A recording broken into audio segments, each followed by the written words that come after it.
ay ang mabuting pastor at ang mga tupa niyang nawawala. The shepherd, the good shepherd, and the lost sheep.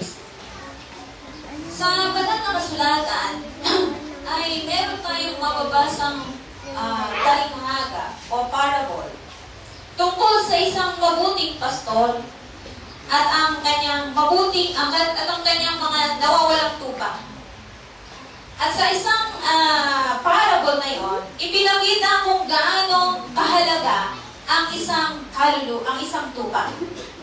Tupang nawawala na nawalay sa kanyang maraming kawan o sa kanyang kapulungan. Ang ginawa ng pastor na ito, hinanap niya yung nawawalang tupa na yun at kanyang dinala sa kanyang kapulungan o sa kanyang kawan. So, umagang ito mga kapatid, nawatulungan tayo ng Panginoon na maunawaan ang kanyang mga salita. Ang mabuting pastor na tinutukoy dito ay walang iba kundi ang ating Panginoon. Siya ang mabuting pastor sa buhay natin. Pagkamat dito sa lupa, meron tayong mga sinasabi o mga kinikilalang pastor. Pero ang sabi ng banal na kasulatan, our chief pastor is our Lord Jesus Christ. Siya ang ating pastor. Siya ang ating mabuting pastor na tumutugon sa lahat ng ating mga pangailangan. Siyang nag-aalaga sa atin. Siyang umaakay sa atin. Siyang nagpapakain sa atin. Ngayon mga kapatid, ang mga tupa ay itinulat sa kanyang bayan, sa kanyang mga tao. Alam niyo ba mga kapatid na ang taong nilikha ng Diyos ay mga tupa ng ating Panginoon? Originally, sa katotohanan, yun talagang plano ng Diyos. Ang mga tao nilikha niya ay kanyang mga tupa na nasa kanyang kawan. Subalit nang ang tao ay mawalay sa Diyos, nang ang tao ay magkasala sa Panginoon, nung pinili ng tao na sumuway sa kalooban ng Diyos, tayo ay itinulat sa mga tupang nawawala, naligaw ng landas, napawalay sa kawan. Nakita na ba kayo ng pastulan? Sa kawan ng mga pasto, ng mga tupa. Saan ba ako nakakita nun? Sa Mercury ko lang meron eh. Meron ako nakita. Alam niyo mga kapatid, napakagandang tingnan, di ba? Yung kawan ng mga tupa, tapos meron isang pasto na may dalang tungkol, inahahay niya yung mga tupa na yan. So mga kapatid, sa umagang ito, pinapakita sa atin ang ating Panginoon. Tayo ay mga nawalang tupa, doon tayo nagkasala sa Panginoon. Kailangan maging malinaw sa ating mga kapatid na tayo ay mga nawawalang tupa, nawala tayo sa piling ng ating Panginoon. Sapagkat na nagkasala ang tao, sabi ng banal na kasulatan, naputol ang ating ugnayan sa Diyos. Nawala tayo sa Panginoon. Kaya ang tao bakit gumagawa ng kasalanan? Bakit ang tao ay gumagawa na hindi kalooban ng Diyos? Bakit ang tao alam niya yung mabuti, alam niya yung tama, pero bakit ang ginagawa niya yung hindi tama? Alam niya na hindi tama yun. Sino sa ating kalagitnaan hindi nakakaalam na ang pagsisinungaling ay hindi kalooban ng Diyos at hindi tama? Na kahit kailan, kahit balik-balik gawin mo, yung pagsisinungaling is still kasinungalingan pa rin yan. Kahit nasabihin mo nagsisinungaling ka para sa ikabubuti, for the good of others, for the benefits of others, is still sin. Yung lying is still a sin. Kasalanan pa rin. Pero bakit natin nagagawa? Nagawa natin yan kahit nasa kasalanan, malayo tayo sa ating Panginoon. Bakit? Nalis tayo ng landas. Nawalay tayo sa Panginoon. Mga kapatid, sa umagang ito, kung tayo nasa kasalanan sa umagang ito, tayo ay hiwalay sa Diyos. Hiwala tayo sa ating pastor. Naligaw tayo ng landas. Walang direksyon ang buhay natin. Kagaya tayo ng tupang naligaw. Di ba mga kapatid? Nung ang tupang naliligaw sa ating tumana, ayon sa ating nabasa about sa sheep. Ang tupa daw ay tinulad sa isang sa isang batang ignorante, inosente, na napakadaling maloko. Nawawala. Nawawala na siya. Tingnan yung batang nawawala. Then nawawala siya. Naghahanap siya kung paano siya makakauwi. Tapos marami namang nagkagawa. Sige, sumama ka sa amin. Dadalik kita doon sa ihatid kita. Lalo naman siya nawawala. Lalo naman siya naloloko. Bakit? Kasi ang tupa ay walang kakayanan sa sarili. Kaya nga ang tupa, lahat ng mga hayop, di ba mga Bakit yung tupa lang ang nangangailangan ng pasto? Bakit ang mga tuwa nangangailangan na may talakay? Bakit yung kalabaw wala naman? Yung baka wala naman? Bakit ang tupa kailangan? At ang kambing hindi naman masyadong kailangan ng talakay. Kaya mga kapatid, sa pagkalang tupa ay wala ko kailangan sa ganang kanya. Tayo mga kapatid, wala tayong kakayanan sa ganang atin. Kaya kailangan natin ang ating Panginoon sapagkat kung tayo lalayo sa Kanya kagaya ng isang tupa, sa oras na ikaw ay lumayo sa iyong pastol, unti-unti kang nasisinsay at hindi mo alam nawali ka na pala sa Kanya, naliligaw ka na pala ng landas. Kaya nga sabi ng banal na kasulatan dito sa, basahin natin dito sa Isaiah chapter 53, verse 6. Sabi niya dito, tayong lahat na gaya ng mga tupa ay naligaw. Tayo ay tumumo bawat isa sa kanyang sariling daan at ipinasan sa kanya ng Panginoon ang kasamaan nating lahat. Tayo naligaw na landas, mga kapatid. Tingnan niyo mga kapatid, sa umaga nito, maring hindi hanggat nandito tumanggap na sa Panginoon.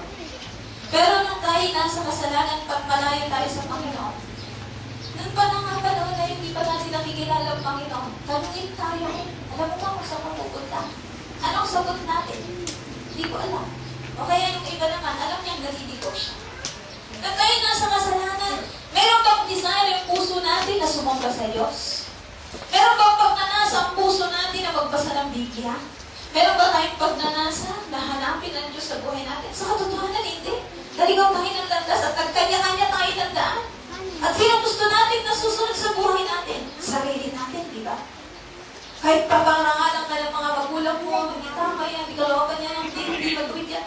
Anong sinusunod natin? Sarili natin. Ang kapatid sa umagang ito, kung tayo mapagsariling kalooban, still, we are in lost condition. Nawawala pa rin kami. Ang nawawalan ito mga kapatid ay possession yan ng Diyos. Pag-aari tayo ng Diyos. Tanda natin, tayo pag-aari ng Diyos. At dahil pag-aari tayo ng Diyos, yung sorrow ng ating pastor na tayo nabawalay sa Kanya, napakabigat. Meron ka mga kapatid sa umagang ito, kung tayo malayo sa Panginoon, ibig ang Panginoon malaman natin. Dahil lupot ang Diyos sa kalagayan natin. Kung tayo wala sa Kanyang piling, wala tayo sa Kanyang pastulan, wala tayo sa Kanyang kawan, alam niyo ba, umiiyak ang Panginoon para sa atin. Akala ninyo parang pinabayaan kayo ng Diyos. Akala ninyo parang malayo ang Diyos sa inyo. Pero sa katotohanan, ang Panginoon ay nalulumbay. Bakit? Umiyak siya umaga, tanghali, gabi. Hinahanap niya ang kanyang mga tupa.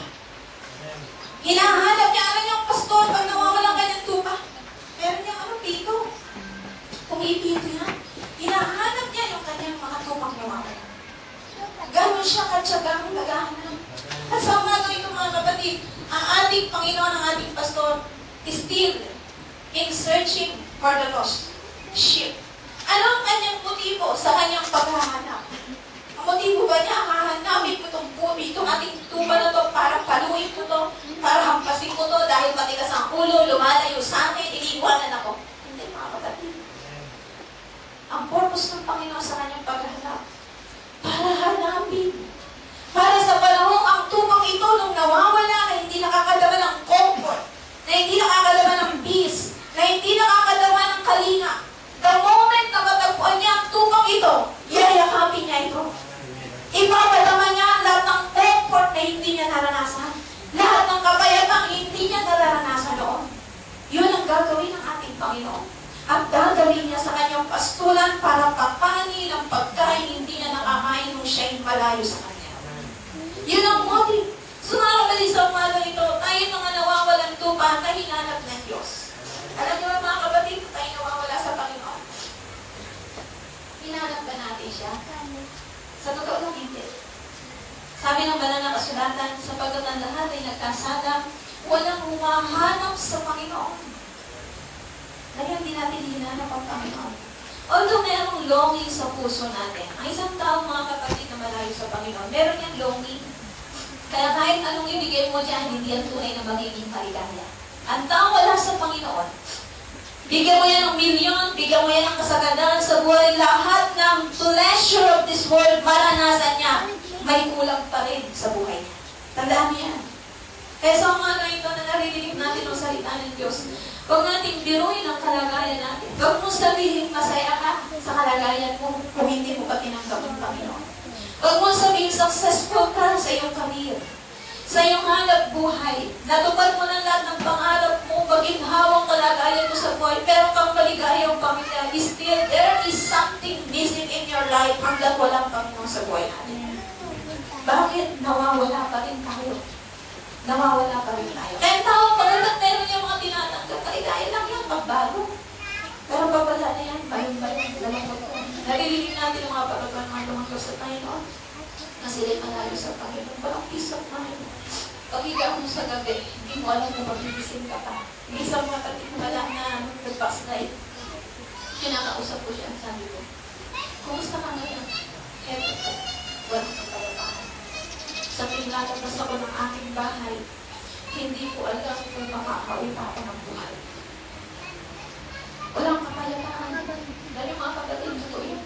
Walang kapayapaan pag malayo tayo sa ating Panginoon. So, anong ginawa ng ating Panginoon? Sabi niya rito sa 119, 176 ng mga awit, ito ang isang 119, 176. Sabi dito ng baga na kasunatan, ako'y naligaw na parang tupang nawawala. Hanapin mo ang iyong lingkod, sapagkat hindi ko kinakalimutan ang iyong mga utos. Ito ay daing ng isang nawawalang tupa. Hanapin mo ako. Bakit mga kapatid ang Panginoon ang kailangang humanap sa atin? Sa katotohanan, hindi mo alam kung paano pabalik sa iyong kawan. Ang nawawala sa Panginoon, naliligaw tayo. At ang isang naliligaw, hindi mo alam kung paano ka babalik. Kaya ang isang nalayo sa Panginoon, alam mo mga kapatid, alam yung malayo kayo sa Panginoon. Alam mo yan. Hindi mo rin nakakalimutan yung mga utos niya. Malinaw yan sa'yo. Alam mo malayo ka sa Panginoon. Pero kahit parang gawin mo, hindi mo alam kung paano babalik. At you need someone para makabalik ka sa Kanya. Anong ginagawa ng Panginoon? Siyang gumagawa ng paraan. Siyang gumahanap sa atin. Nagpapadala siya ng mga manggagawa. Iniimbita tayo sa gawain ng Panginoon. Pinapadala tayo ng mga maraming paraan ng Diyos. Alam mga kapatid, nagpapasal na ako sa Panginoon sapagkat hinanap ako ng Panginoon. Nasumpungan niya ako, natagpuan niya ako. Wala nang gagamitin ng Panginoon. Through magazine, meron tayong mababasa. Sa pamagitan ng tao na mag-iimbita sa atin. Sa pamagitan ng hindi sinasadyang pagkakataon. Sa pamagitan ng nakaupo ka lang sa isang tabi, may kumausap sa'yo. Sa pamagitan lang ng mga ganyang bagay, hinahanap tayo ng ating Panginoon. Bakit mga kapatid? Sapagkat sabi nga nandyan, at tayo umiibig sapagkat siya'y unang umibig sa atin. Kaya ang tao walang pwedeng ipagmalaki. Wala tayong pwedeng ipagmalaki sa sarili natin. Na tayo ay nagsusumikap sa Diyos, na hindi ako nakakalimot sa Diyos. Hindi mga kapatid, sa katotohanan, lumayo tayo sa Kanya. Nakalimutan natin kung paano pagsunod sa kalooban niya, bagamat nandiyan yan sa isa. Pero sa kahabatan ng Diyos, hinanap tayo at hinahanap tayong patuloy ng ating Panginoon. Sabi nga dito sa 644 nandyan, basahin natin itong nasa 644 nandyan. Walang sino mang makalalapit sa Kanya, kundi sa pamamagitan ng Panginoon. Sabi niya rito, walang tao makakalapit sa akin, maliban ang amang nagsugo sa akin, ang sa Kanya'y magdala sa akin, at siya'y aking ibabangon sa huling araw. So mga kapatid, alam niyo ba kung tayo magiging malapit sa Panginoon? Ang tao para makalapit sa Diyos, hindi gawa ng tao lang yun. Yan ay gawa ng Diyos. Ang Diyos ang gumagawa ng parang. Salamat sa Panginoon, narinig natin yung mga palutuan ng mga kapatid. Marami na silang pinanggalingan. Pero, hinanap sila. Makikita din natin dito sa banal na kasulatan. Dito sa ating tekstong binasa. Dito sa 34:8. Sinabi rito ng mga kapatid, sa paghahanap ng ating Panginoon sa atin, itong gagawin niya hahanapin niya tayo. Basahin natin. Sabi niya rito, sapagkat ganito ang sabi ng Panginoon Diyos, narito ako sa mga tigbagay ako, sinisiyasat ang aking mga tuba. Kaya mga kapatid, nasisiyasat ng Panginoon ang bawat isa sa atin. At ang aking hahanapin sila. Hahanapin tayo ng Panginoon. Panginoon sa kalagayan natin. Kung paanong inahanap ng pastor ang kanyang kawan sa kaarawan na siya'y nasa gitna ng kanyang mga tupa, na nangangalap, gayon ko hahanapin ang aking mga tupa, at ililigtas ko sila sa lahat ng dako, na kanilang pinangalatan sa maulap at madilim na araw. Alam niyo, tinutuloy dito. Ito lang, notice na ang ilaw. During the cloudy days, sa maulap at madilim na dako, ang Panginoon hinahanap niya yung talagang gusto mabuhay ng banal. Sa mga ito, ibig ng Panginoon parating sa atin, yung hinahanap niya, hindi lang yung gustong tumawag sa Panginoon. Hindi lang yung gustong paglingkod sa Panginoon pero ayaw sumunod. Ang hinahanap ng Panginoon, yung gustong mamuhay ng banal. Sapagkat itong kalooban ng Diyos, na ang tao ay mamuhay na banal. At itong hinahanap ng Panginoon hanggang sa panahon natin ngayon. At kung tayo ay naghahanap, nagnanais na mamuhay na banal, the Lord is searching for us. Isa tayo sa mga hinahanap ng ating Panginoon. Sinabi rin dito sa banal na kasulatan sa John. Basahin natin dito. Sa John chapter 10. Dito sa chapter 10 ng John, verse 16. Mayroon akong ibang mga tupa na hindi sa kulungang ito. Sila'y kailangan din na magdalhin ko at kanilang dirigin ang aking tinig at sila'y magiging isang kawan at magkakaroon ng isang pastor. Sa paghahanap ng Panginoon sa kanyang mga tupa, ang mga tupa niya ay nangalat. Alam niyo ba sa panahon ng Protestant era, ng age of sect making, na paghahanap natin kanina, ng kanya-kanya mga tupa. Dahil walang talagang tunay na pastor na nangangalaga sa kanila. Dahil hindi pinapangalan ng lubos ang katotohanan. Nangalat ang mga pastor sa iba't ibang kako, sa iba't ibang pro. Sabi ng banal na kasulatan, ang nangalat ng mga tupa ng ating Panginoon, napunta yan sa mga burol. Alam niyo yung mga burol? Sa Biblia kasi, sa banal na kasulatan, ang bundok, sumisimbolize yan sa tunay na iglesia. Mount Zion. Ang mga burol, mga kapatid, ito yung mga sekta ng reliyon, mga hills. At ang mga tao ay napunta sa mga sekta ng reliyon. Alam niyo, sino dito ang tinanggaling sa sekta ng reliyon? Lahat tayo nanggaling sa sekta ng reliyon. And the greatest among the sectism, the mother of harlot, is the Catholic, Roman Catholic. Lahat tayo nanggaling sa sekta. Lahat tayo nanggaling sa maling pananampalataya. Pero mga kapatid, tayo hinahanap ng Panginoon para dalhin sa kanyang tunay na kawan. Sa tunay na kulungan, mga kapatid.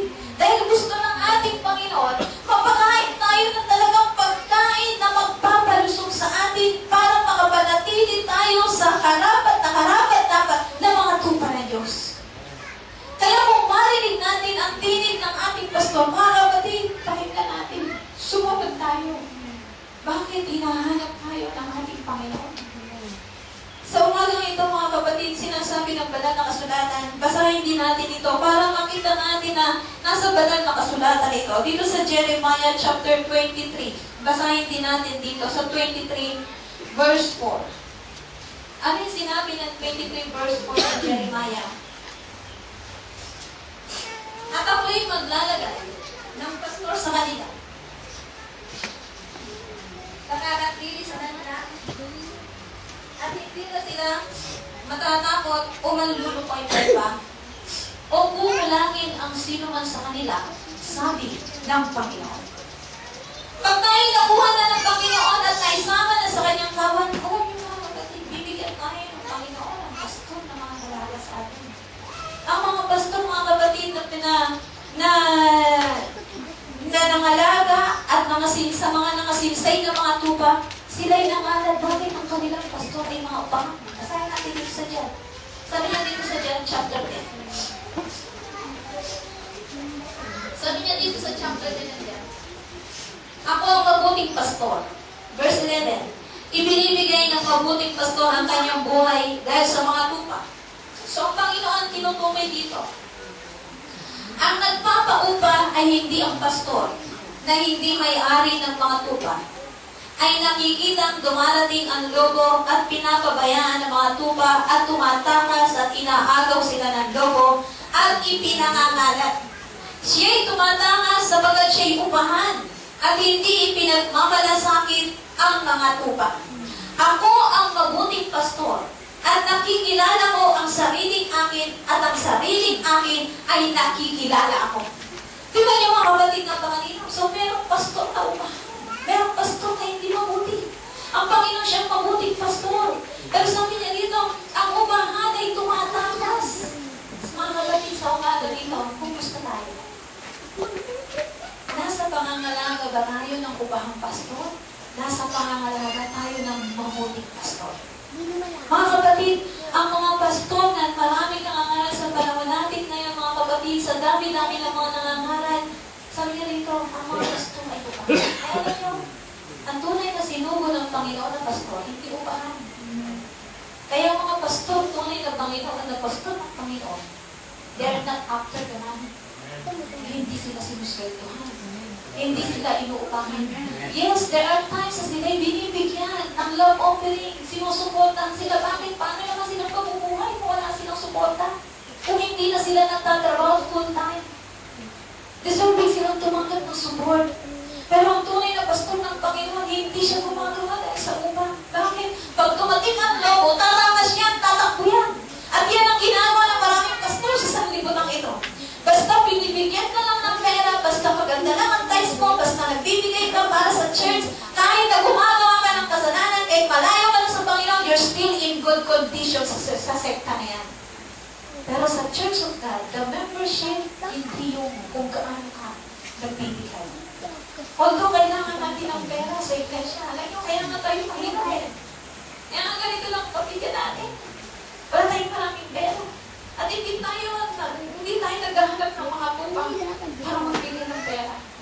Pero after their soul, ang mahalaga yung kaluluwa natin, kailangan maibalik yan sa kawan. Dahil pag nagsakawan niya ng ating Panginoon, doon siya pakakainin na mabuti. Kaya sa mga ito mga kapatid, kung nasumpungan natin ang tunay na kawan ng Diyos, sino ang magsasabi sa ating kalagitnaan sa umagang ito na kahit minsan ay pinabayaan kayo ng Diyos? Nasasabihin ninyo na nagkulang ang Panginoon. Hindi ko nadama yung pag-ibig. Hindi ko nadama ang Panginoon na itinulungan niya ako sa panahon ng pagsubok, sa panahon ng mga pangangailangan. Hindi ko narinig yung tunay na aral ng Diyos. Mga kapatid, sa umagang ito, hindi nagkulang ang Diyos sa atin. Sasabihin ko sa inyo mga kapatid, mula nung napabilang ako sa iglesia ng Diyos, maraming tinanggap siya tunay sa aking buhay.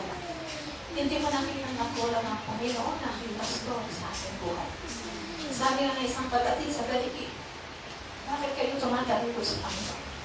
Bakit kayo lumilis ng landas? Bakit kayo lumalayo sa Panginoon? Alam niyo, isang paraan lang para lumayo ako sa Panginoon, sabi niya, makita ko lang na nagkulang ang Diyos sa akin, may dahilan para ako lalayo sa Kanya. Pero kahit anong gawin kong bilang at isip, balikan ang lahat ng bawat minuto ng aking buhay, hindi ko nakitang nagkulang ang Panginoon sa akin, kaya yung dahilan para tatalikod ako.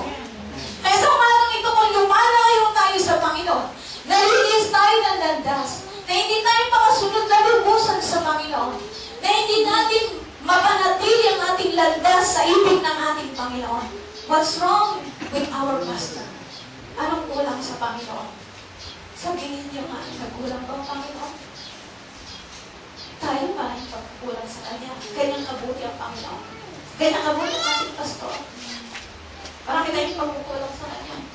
Kung pagkukulang, pwede sabihin na tayo kulang. Pero ang ginawa ng Panginoon sa ating inampas ba niya layo? Kung tayo pinalo niya, kunyari tayo pinapalo niya, ang purpose niya para ibalik sa kanyang tao. Kaya sa umagang ito mga kapatid, we have a good pastor. A very good pastor. At hinahanap niya tayo mga kapatid sa umagang ito. Kung tayo nagkukulang sa kanya, ang Panginoon mga kapatid, hinahanap niya tayo. Kung tayo nagkukulang, ibig sabihin na yung tukang nalilihis. Nakita ka kayo nagpapastor? Yung pastor, senyas na ng senyas. Nalito tayo dito. Meron mga kapag nalito na sabay eh. Andun pa rin. Yung mga kasama niya, nandun na lahat. Siya nandun pa rin, nakahinto pa rin doon. Kung ano-ano pang ginagawa. Kaya kung minsan, yung paa niya mapupunta sa lubak. O minsan, maiipit siya sa mga sin. Minsan, may mga ganyan mga tubig. May mga ganyan pasaway. Pagkatapos, pag napamali sa Panginoon, masasabihin, sisisihin pa niya yung mga iba. Eh, hindi kasi ako, iiwanan kasi ako. Hindi kasi ako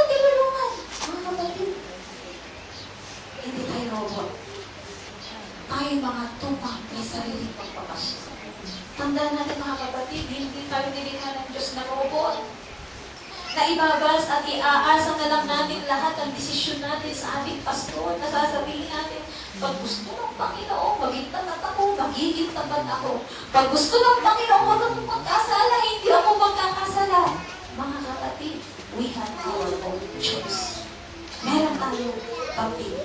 Sa paghahanap ng tupa, mga kapatid, sa atin na mga nawala, ang iba sa atin, ang marami sa atin, galing sa iba't ibang kawan, galing sa iba't ibang kulong. Kaya merong isang ilustrasyon, merong isang tupang nawawala. May nakapulot, yung iyak. Ang ginawa may nakapulot, hindi nila sa mga parang munisipyo. Iyak na iyak yung tupa. Ang dami nag-aangkin. Ay, tupa ko yan, nawawala. Ayan ang tupa ko. Alam niyo mga kapatid, ang dami nag-aangkin, pero yung tupa, ay sumama. Pero nung dumating ang tunay na may-ari, narinig lang niya nagsalita yung kanyang pastor. Tuwang-tuwa yung tuba. Kaya rin yung ginawa ng pinagkakatiwalaan doon. Ikaw ang may-ari sa ito. Bakit? Alam niyo mga kapatid, kilala tayo ng Panginoon at kilala niya.